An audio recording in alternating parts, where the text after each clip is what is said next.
Hey, welcome to the step-by-step tutorial guide for the Olympus AI Auto Crypto Trading Bot. In this tutorial we will explain how to create API in BYBIT and connect with Olympus. First, open your BYBIT application on your device. Next, tap the search box at the top, type API, and select API Management.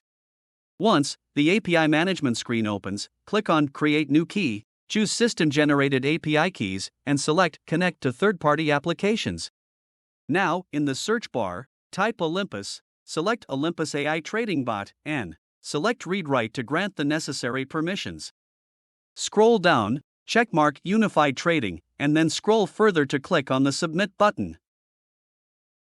Complete the verification steps, click on Next Step, and now you'll see that your API key is successfully generated.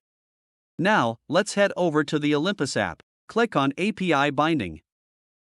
Then choose BYBIT. Paste your API key and secret key copied from BYBIT, and click on Send Code. Enter the verification code received via email, acknowledge the risk warning, and click on Bind. Then confirm. Congratulations, now your BYBIT account is connected with Olympus.